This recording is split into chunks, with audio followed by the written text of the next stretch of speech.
los imperativos de la felicidad, Santiago 4 del 7 al 10, y permítame hacer una nueva lectura que ya leímos hace un momento, pero con el énfasis que me gustaría darle. Dice así la palabra del Señor. En verdad la idea comienza a partir del versículo 6, por eso voy a leer.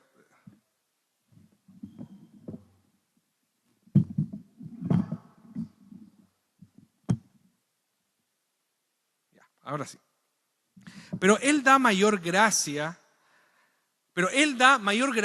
Por esto dice, Dios resiste a los soberbios y da gracia a los humildes. Someteos pues a Dios, resistid al diablo y huirá de vosotros.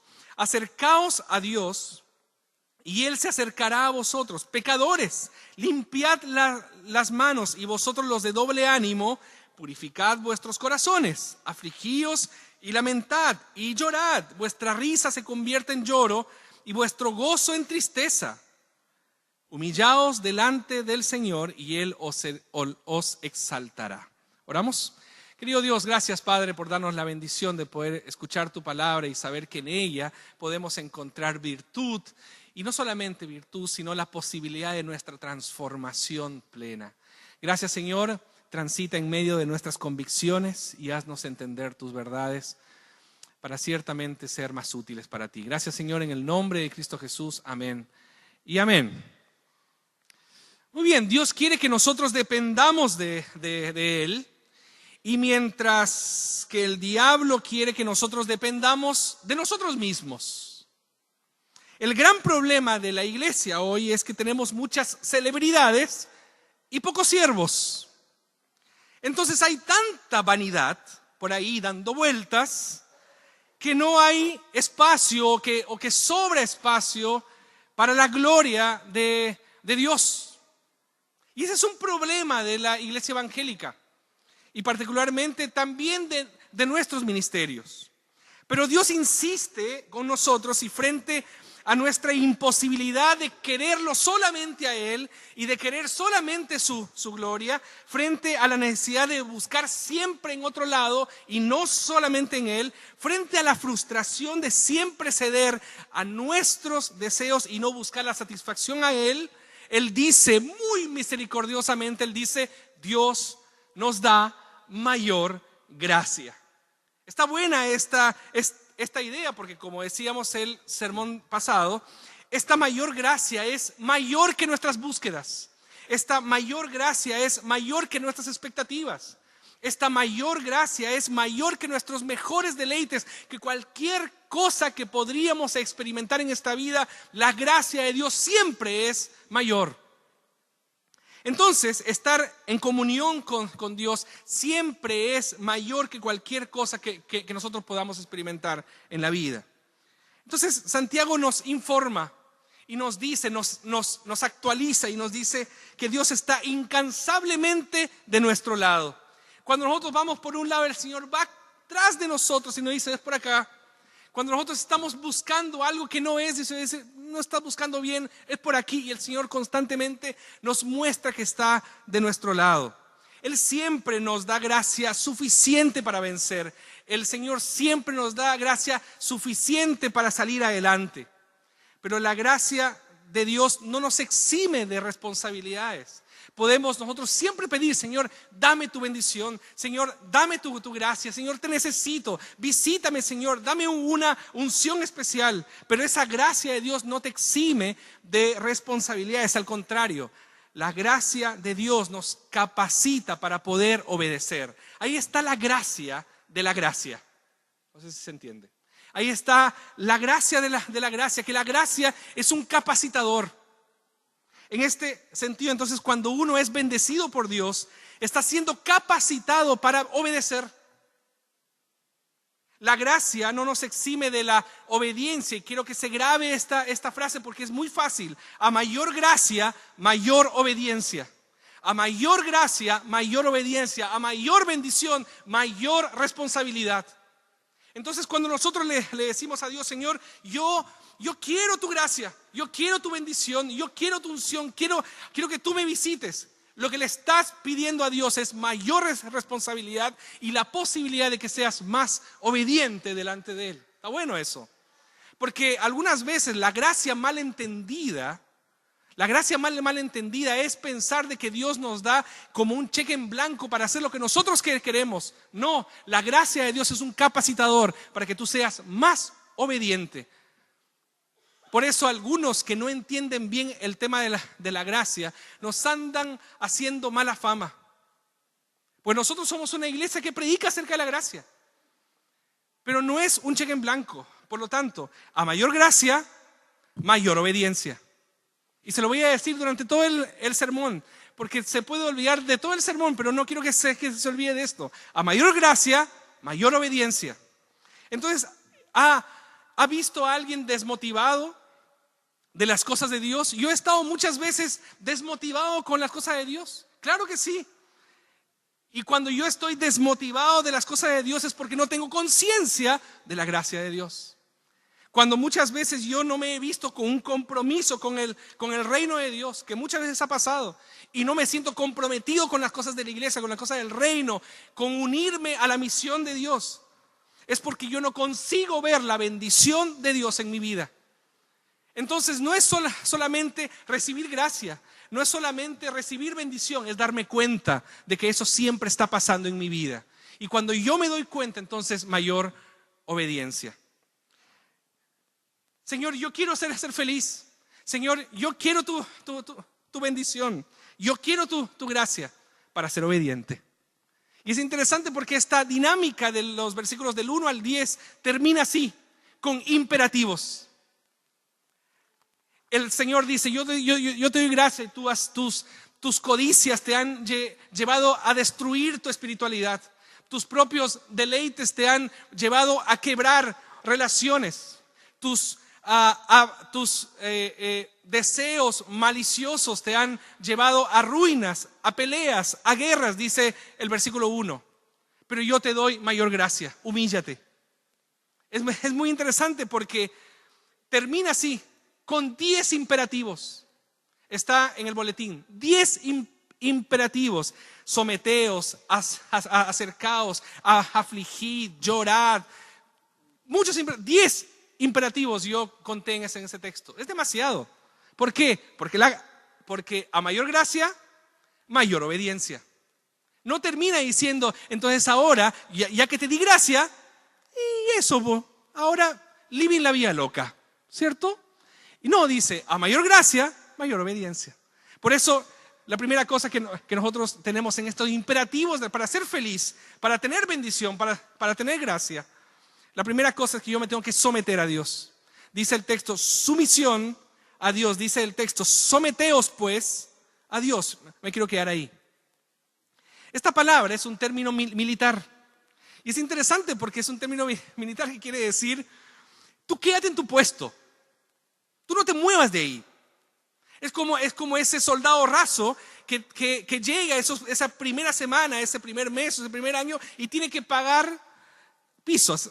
Así se dice, ¿cierto? Nadie quiere estar toda la noche haciendo guardia. Quédate en tu puesto. Sí, mi capitán. Esa es la idea del texto. Es interesante porque es la actitud de un soldado que se pone por debajo de las órdenes de un superior, pero sin hesitar, sin decir nada.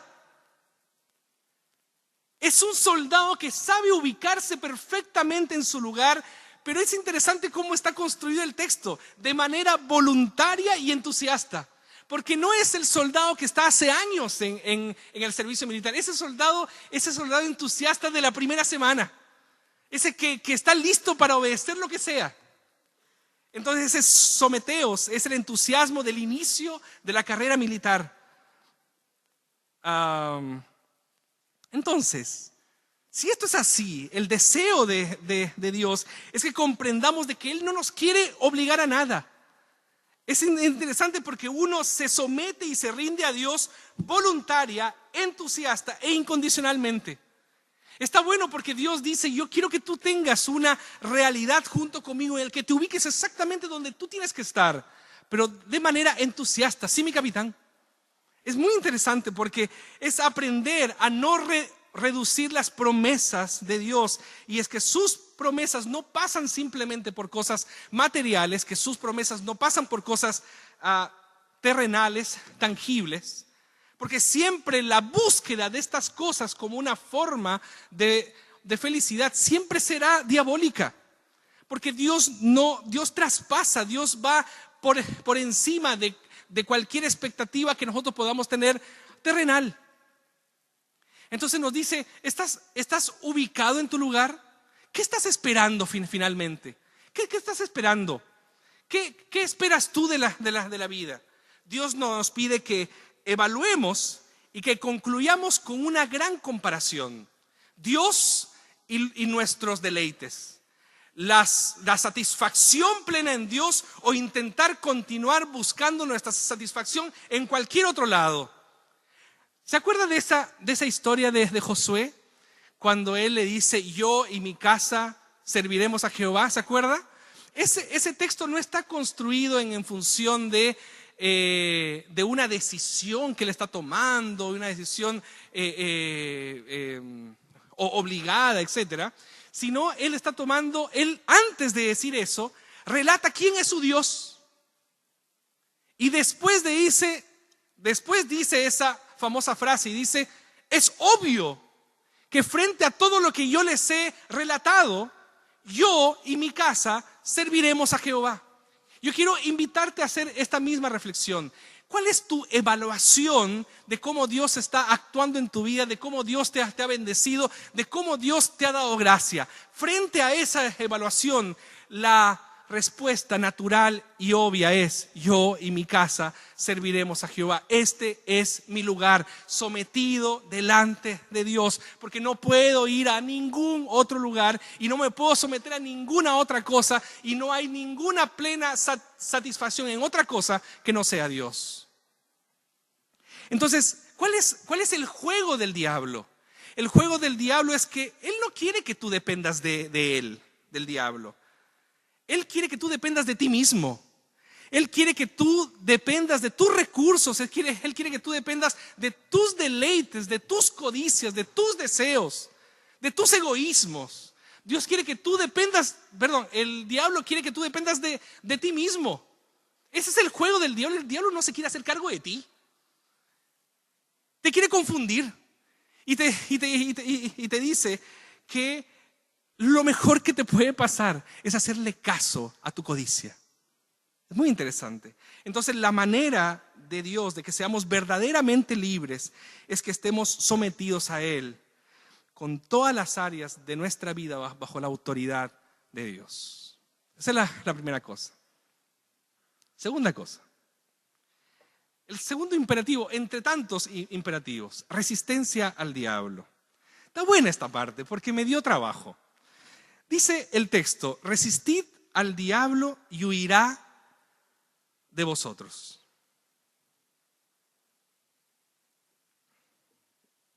No se ponga a reprender, aún no. Al diablo no se le teme, al diablo se le resiste. El diablo no es para ser temido, el diablo es para ser resistido. ¿Sí? Por lo tanto, solamente quien se somete a Dios puede resistirse al diablo o puede resistir al diablo. Y la Biblia se encarga de mostrarnos eso. Entonces quiero hacerles una pregunta. ¿Cómo resistimos al diablo?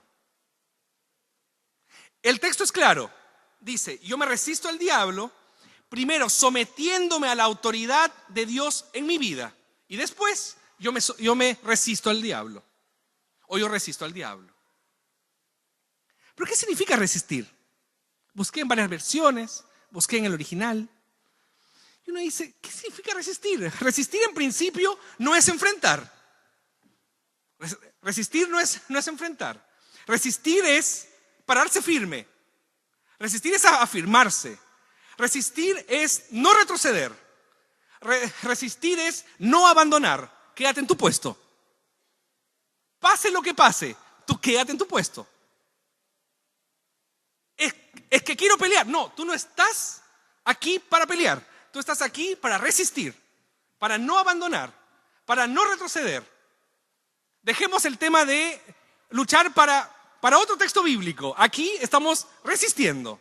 Es muy interesante, porque los textos que hablan acerca de batalla espiritual, déjenme meterme en el tema, ¿ya? Los textos que hablan sobre batalla espiritual no nos habla de enfrentar al diablo. ¿Le ha prestado atención usted? No nos habla de luchar contra el diablo. No hay texto en la Biblia que nos dice tienes que enfrentar al diablo, no. Miren, les doy los dos textos más icónicos de este tema.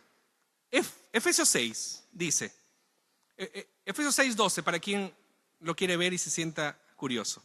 Porque no tenemos lucha contra sangre y carne, sino contra principados, contra potestades, contra los gobernadores de las tinieblas de este siglo, contra huestes espirituales de maldad en las regiones celestiales. Por lo tanto, tomad la armadura de Dios.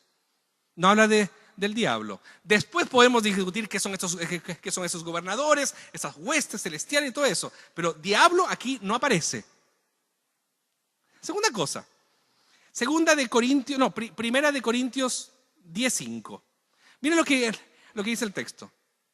Las armas de nuestra milicia no son carnales, amén, sino poderosas en Dios para la destrucción de fortalezas, amén, derribando argumentos y toda altivez que se levanta contra el conocimiento de Dios. Ahí ya es diferente, porque no son fortalezas demoníacas. Las fortalezas aquí son argumentos y toda altivez que se levanta contra el conocimiento de Dios, llevando cautivo todo pensamiento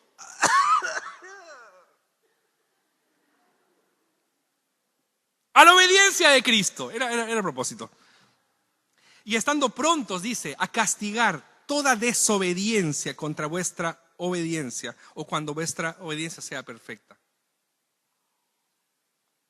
Es muy interesante, porque nuestra lucha siempre nos llama, nos devuelve a la obediencia. ¿Cuál es la mejor forma de resistir? El texto lo dice: tomad la armadura de Dios. Interesante. Después usted revise qué es la armadura de Dios. Efesios 6. Ahí el texto en ningún momento lo está diciendo y reprenda, comience a decretar, no, está diciendo obedezca. La forma en la que nosotros derrotamos y derribamos argumentos es con obediencia. A mayor gracia, mayor obediencia. Y creo que iba por ahí. Volvemos a Santiago. Resistir al diablo es afirmarme, es pararme firme, tiene sentido el primer punto. Quédate en tu puesto. Es como decirle al Señor: Señor, entendí que la forma en la que yo no voy a darle pie ni darle una ventana abierta al diablo es afirmarme. De aquí nadie me mueve. Yo creo en Cristo y Él es suficiente para mí y nadie me mueve de ahí. Interesante. La forma de resistir. Entonces, claramente no es decretando, claramente no es atando, claramente no es expulsando, claramente no es decretando nada. Cuanto más gracia, mayor obediencia. Es interesante porque el capítulo 5, ya vamos a llegar ahí en algún momento del año, dice que el diablo es nuestro adversario. Interesante, pero dice: como león rugiente buscando a quien devorar. Quiero tirarle algo para que usted simplemente lo piense y que le dé una vuelta. Dele una vuelta. El diablo en la Biblia, la palabra diablo viene de una transliteración del griego y del latín, que habla no de alguien que está, no de un luchador, sino de un calumniador. Algún estudioso dijo que el diablo en realidad no está en la vereda del frente, sino que el diablo está en el propio ejército y que intenta confundir a los que están en la línea de batalla. Me parece interesante y me parece mucho más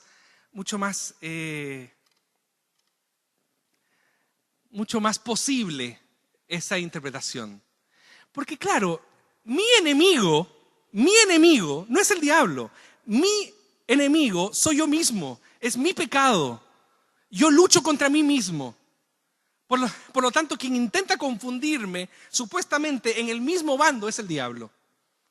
Me gusta más esa idea, por eso esa idea de nuestro adversario como león rugiente buscando a quien devorar. El que está al frente no está buscando a quien devorar, el que está al lado mío está buscando quién está más débil, quién está más flaco, quién no está firme. Yo creo en Cristo y Cristo es suficiente para mí y de aquí nadie me mueve. Amén. Pero el diablo va a estar buscando. ¿Quién? Yo creo en Cristo, pero y bueno, cuando la cosa aprieta un poco, y ahí va. Es muy interesante. Se los dejo para que lo piensen. Entonces, no nos llama a enfrentarnos, sino a avisparnos. Y nos dice, afírmate en la palabra. Sé obediente a la palabra de Dios. Porque a mayor gracia, mayor obediencia. A mayor gracia. Yo no suelo hacer esto, ustedes saben, pero deme el gusto. A mayor gracia, mayor obediencia. Gloria a Dios. Qué lindo suena, ¿no? Qué lindo suena. Entonces, sea obediente y es la mejor forma de resistir al diablo. Y el texto es muy claro, no encontré nada más ahí. Dice, y huirá. Porque cuando Cristo es el centro y cuando Cristo es lo más importante y cuando Cristo lo llena todo, el diablo no tiene nada más que hacer ahí. Aleluya por eso. Aleluya. El diablo no tiene nada más que hacer ahí. Así que afírmese, sea obediente.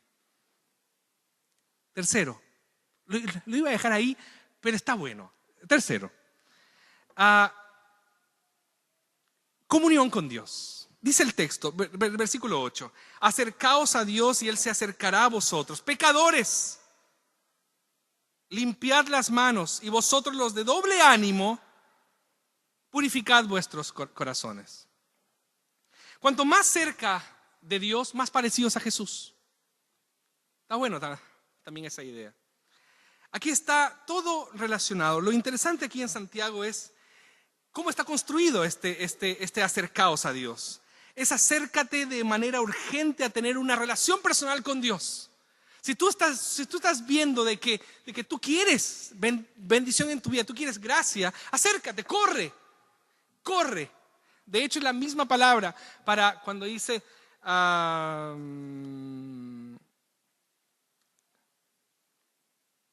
acerquémonos pues confiadamente al trono de la gracia. Es la misma idea, es apresúrate, corre, ve con todo tu ímpetu urgentemente a buscar a Dios, a tener una relación personal con Dios. Y posiblemente aquí estaba pensando en el salmista. Salmo 145, 18 dice, cercano está Jehová a todos los que le invocan y a los que le invocan de veras.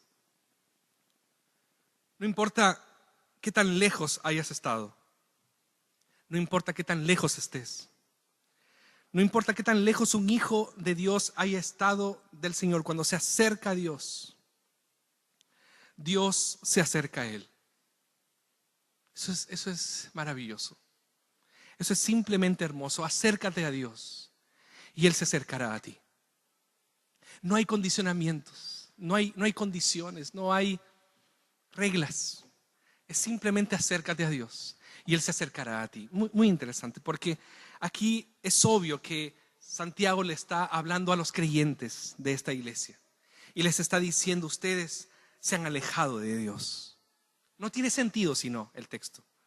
Le dice, ustedes se han alejado de Dios con peleas, con codicias, discriminando al pobre, usando la lengua para destruir, no sirviendo a las viudas, no sirviendo a los huérfanos, buscando solo en sus placeres. Y Santiago con voz profética les dice y los exhorta y les dice, vuelvan a Dios y Él se va a volver a ustedes.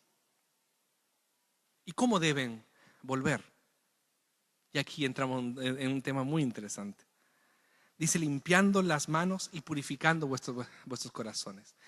No me quiero meter un poco en la cuestión técnica. Usted tiene en el boletín la explicación de limpiar las manos y purificar vuestros corazones. Ahí lo puede leer después. Quiero enfocarme en otra cosa. Quiero enfocarme en el insulto.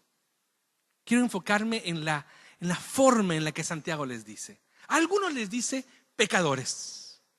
Y a otros les dice hombres de doble ánimo. Y todo el mundo focaliza en lo otro, en el purificar y en el limpiar. Yo quiero purificar ahí. ¿Por qué? Porque, hermanos, el judío creía que el gentil era pecador. Y que ellos estaban dados para el éxito porque ellos eran judíos, eran el pueblo de Dios. Es como nosotros, nos sentimos hijos de Dios y somos hijos de Dios. Y sentimos nosotros la iglesia y el mundo. Nosotros en nuestro espacio, en nuestra burbuja maravillosa y lo mundano, afuera, fuchi, ¿cierto? Y el Señor le dice, no. Santiago les dice, no es así.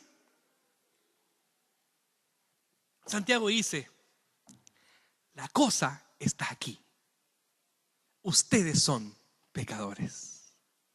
Ustedes son los que se tienen que acercar a Dios. Pero si yo estoy cerca, no estáis cerca, no estáis cerca. A mayor gracia, mayor obediencia. Entonces le dice, no estás cerca. Y es una forma de representar una separación absoluta del pecado. Le está diciendo ahí, tú has errado el blanco de las demandas de Dios para sus hijos. Y por eso yo te clasifico como pecador. Los otros son pecadores, pero tú no estás cumpliendo con lo que el Señor dice que tú tienes que cumplir. Y yo te di gracia, y te di mucha gracia. Muy interesante. Y el otro, porque uno dice a los pecadores, y ahí viene y me habla y dice, ustedes los hombres de doble ánimo. ¡Wow! ¿Por qué? Porque suena hasta bonito cuando lo dicen así, ¿no? Así que, hermano, un hombre de doble ánimo. Hasta romántico suena. Pero ¿sabes lo que le estaba diciendo? Tú eres un inconstante. Eso eres tú. Eres un inconstante. Lo que le está diciendo es, tú no sabes qué hacer cuando se te viene una situación difícil. Tú tienes tu lealtad dividida. Wow. Lo que le está diciendo es ahí, por un lado tú quieres seguir a Dios, eso yo lo sé, pero por otro lado quieres seguir a tu pinta. Ese es tu problema. Ese es tu problema. Tienes una lealtad dividida. Por lo tanto, hay un conflicto espiritual. A menos que uno no solucione el conflicto espiritual que uno tiene, uno no va a poder madurar. Ese es nuestro problema, hermanos. Yo llevo en esto muchos años y muchos de ustedes también. Y yo me he encontrado en esa situación. Soy desleal. Tengo mi lealtad dividida. Y entonces vuelvo al primer punto. No te muevas de tu lugar. Cree en Cristo. Cristo es suficiente para ti. No te muevas de ahí. No te muevas de ahí. No seas desleal. Entonces Santiago les dice, acércate a Dios. Tú puedes, tú debes acercarte a Dios y Él se acercará a ti. Y ahí obviamente me lleva, a quien ya me está siguiendo la idea, me lleva al hijo pródigo. Lealtad dividida. Y cuando el hijo pródigo se da cuenta y dice que estoy puro dando jugo aquí con los cerdos. Tengo que volver. Vuelve. ¿Y dónde estaba el papá? En la puerta. Y dice que corre. Qué lindo eso. Corre hacia el hijo. Entonces yo quiero llamarte a eso. Yo sé que en áreas de tu vida tú necesitas correr hacia Dios. Hermano, yo te quiero decir algo. Tú necesitas simplemente dar unos pasos. Porque Dios va a correr hacia ti, a abrazarte. A correr hacia ti, a abrazarte. Y te va a decir, no está perdido todo el camino, porque yo te di mayor gracia de lo que tú esperas. Mayor gracia de lo que tú necesitas. Y Él va a correr hacia ti. Por eso Hebreos dice, acerquémonos pues confiadamente al trono de la gracia para alcanzar misericordia y hallar gracia para el oportuno socorro. Último punto.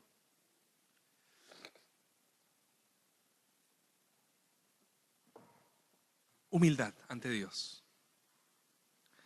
Cómo se cierra esto es increíble. Porque estamos hablando de felicidad. Y miren cómo invierte la cosa. Dice, afligíos y lamentad y llorad. Maravillosa esta parte. Vuestra risa se convierta en lloro y vuestro gozo en tristeza. Humillaos delante de Dios y Él os exaltará. Tenemos una tendencia, hermanos, nosotros, de tratar nuestro pecado de manera, de relativizar el pecado, de tratar nuestro pecado de manera muy leve y condescendiente. Hasta incluso le hemos llamado yo mismo nuestros pecados regalones o mi pecado regalón. Es muy triste, ¿o no? Si te acercas a Dios, Dios no desprecia el corazón quebrantado, porque aquí está hablando de eso. Es la misma palabra, qué interesante, afligidos, es la misma palabra cuando el apóstol Pablo utiliza en Romanos 7:24, miserable de mí. ¿Cuál es tu parada frente a Dios? El texto dice, para que tú encuentres el oportuno socorro, para que tú encuentres la felicidad, para que tú encuentres la bendición, dice que tienes que humillarte delante de Dios, afligirte y decirte, este que está aquí no merece la gracia de Dios. Este que está aquí no merece la bendición de Dios. Y nos invita a tomar en serio nuestra conciencia de pecado y nuestro arrepentimiento. Dice el texto, humillaos delante de Dios y Él os exaltará. Santiago manda a sus lectores a actuar de inmediato con una fe firme y sincera. Y es interesante porque le dice delante del Señor, que es una forma de reconocer su soberanía. ¿Cómo te paras delante de Dios? No hay que pararse delante de Dios. Hay que ubicarnos en nuestro lugar. ¿Cómo es nuestro lugar? Físicamente hablando, ¿cuál debe ser nuestra posición delante de Dios? De rodillas. De rodillas. No podemos, hermano, no podemos pararnos delante de la soberanía de Dios, de la majestad de Dios de pie. No podemos. Primero hay que estar de rodillas para que el Señor nos ponga de pie. Entonces esa es la idea. ¿Es un vasallo o es un soldado al servicio de un rey que hace su entrada frente a la corte de un soberano? Y al hacerlo se humilla y se pone de rodillas. Y aquí estoy. Yo no merezco estar aquí delante de ti. ¿Y sabes lo que hace el rey? Que da la casualidad de que el rey es su papá. Es maravillosa la idea. Que el rey es su papá. El rey es el papá del soldado. Y el rey le dice, qué lindo esto, dice, está postrado, arrodillado, y él sale del trono, viene aquí y lo abraza. Qué bonito. Es muy lindo porque no dice, y ahora yo te voy a colocar en un lugar arriba. No dice así. El rey se da cuenta que el soldado es su hijo y va corriendo hacia el hijo y lo abraza. Por eso dice, humillaos delante del Señor y Él os exaltará. Él te va a poner de pie. Así que cuando estás en situaciones complejas, humíllate delante del Señor. El Señor te va a poner de pie. El Señor te va a poner de pie. El Señor me ha puesto de pie una y muchas veces. Y yo sé que a usted también, en tiempos difíciles, humíllate delante del Señor y el Señor te va a exaltar. No porque vas a recibir mucha gloria, es porque el Señor te va a poner de pie y te va a decir, sigue caminando, sigue perseverando. Nada se ha terminado. ¿Qué es lo que tú quieres? Yo te he dado gracia. ¿Y qué es lo que yo espero de ti? A mayor gracia, mayor obediencia. A mayor gracia, mayor obediencia. Gloria a Dios. Acercaos a Dios y Él se acercará a nosotros como un rey que sale de su asiento, sin indiferencia. y nos abraza como un padre para darnos su amor. ¿Quiere buscar la felicidad? Humíllese delante de Dios. Cristo es suficiente para mí y nadie me va a mover de ahí. Bendito sea el nombre del Señor. Amén. Oramos. Querido Dios, gracias por estos imperativos. Necesitamos acercarnos a ti. Y gracias, Señor, porque tú nos pones reglas. Solamente nos invitas a acercarnos a ti y tú te vas a acercar. Pero vas a correr hacia nosotros. Qué lindo, Señor, eso. Necesito tu abrazo, Señor. Muchos de mis hermanos aquí necesitan, Señor, de tu abrazo. Muchos de mis hermanos aquí, Señor, necesitan que tú corras hacia ellos. Ellos están corriendo hacia ti, Señor. Visítanos, Señor, como iglesia. Visítanos, Señor. Queremos estar cerca de ti. Queremos que tú seas nuestro pastor. Gracias, Señor, por darnos esta bendición de poder confiar en ti. Gracias, Señor. Gracias por darnos la bendición de saber que en ti podemos encontrar plena satisfacción en la vida. Gracias, Señor. En el nombre de Cristo Jesús. Amén.